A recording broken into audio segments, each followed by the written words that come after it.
Friends, இந்த ப்ராடக்ட்டை நீங்கள் வாங்குறதுக்கு எனக்கு லிங்க்குன்னு கமெண்ட் பண்ண தேவையில்லை. உங்கள் பக்கத்தில் இருக்கிற கடைகள்லேயே நீங்கள் வாங்கிக்கலாம். நான் பாத்திரம் கழுவிட்டுருக்கேன். ஸோ இது பாத்திரம் கழுவுற சோப்பு அல்லது லிக்விடுக்கான ஆட் கிடையாது. இந்த மழை பனி வந்துட்டாலே நிறைய பேருக்கு இந்த குளிர்ந்த தண்ணி ஒத்துக்காது. அப்போது நம்ம குளிர்ந்த தண்ணியில் கை வச்சிட்டாலே நமக்கு கொஞ்சம் அலர்ஜி, தும்மல் அந்த மாதிரி வர மாதிரி இருக்கிறவங்க இந்த மாதிரி க்ளவுஸ் யூஸ் பண்ணலாம். நான் இது பக்கத்தில் இருக்கிற பெயிண்ட் ஷாப்பில் தான் வாங்கிக்கிட்டேன். ஒரு பேர் ₹70 எவ்வளவோ அவ்வளோதான் சொன்னாங்க. நான் கிட்டத்தட்ட இதை மழை பெய்ய ஆரம்பித்த கிட்டத்தட்ட 1.5 மாதமாகவே நான் இதை யூஸ் பண்ணிட்டு தான் இருக்கேன்.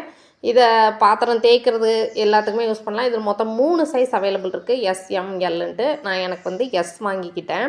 இது எப்போல்லாம் யூஸ் பண்ணலான்னா, இந்த கெமிக்கல் கைக்கு ஒத்துக்காது, சோப் அலர்ஜி அவங்க யூஸ் பண்ணலாம்.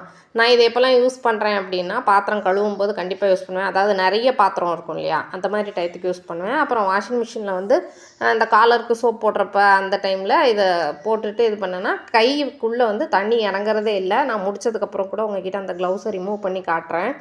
நீங்கள் இதை ஆன்லைனில் கூட நிறைய இது பார்த்துருப்பீங்க. அது கொஞ்சம் திக்காக கூட இருக்கும். நமக்கு கைக்கு பாத்திரம் ஃபீல் ஆகாது. பட் இது நல்ல தின்னாக தான் இருக்குது. ஸோ நம்ம பாத்திரத்தில் எங்கே அழுக்கு இருக்குது அப்படின்றத நம்ம நல்லா ஃபீல் பண்ணி தேய்க்க முடியும். ஸோ அது கை வரைக்கும் நல்லாவே நமக்கு டச் ஆகுது. இந்த ப்ராடக்ட் உங்களுக்கும் நிறைய பேருக்கு யூஸாக இருக்கும் அப்படின்னு நம்புகிறேன். இப்போ இந்த க்ளவுஸை நான் ரிமூவ் பண்ணி காட்டுறேன் பாருங்கள். என் கையில் கொஞ்சம் கூட தண்ணி ஆகவே இல்லை. இந்த மாதிரி அலர்ஜி, அந்த மாதிரி சைனஸ் ஒத்துக்காதவங்க, குளிர்ந்த தண்ணி ஒத்துக்காது அப்படிங்கிறவங்க இந்த ப்ராடக்டை யூஸ் பண்ணலாம். உங்களுக்கும் இந்த வீடியோ பிடிச்சிருக்கும்னு நம்புகிறேன். இந்த வீடியோ பிடிச்சிருந்ததுன்னா லைக் பண்ணுங்கள், கமெண்ட் பண்ணுங்கள், ஷேர் பண்ணுங்கள். மறக்காமல் என் சேனலை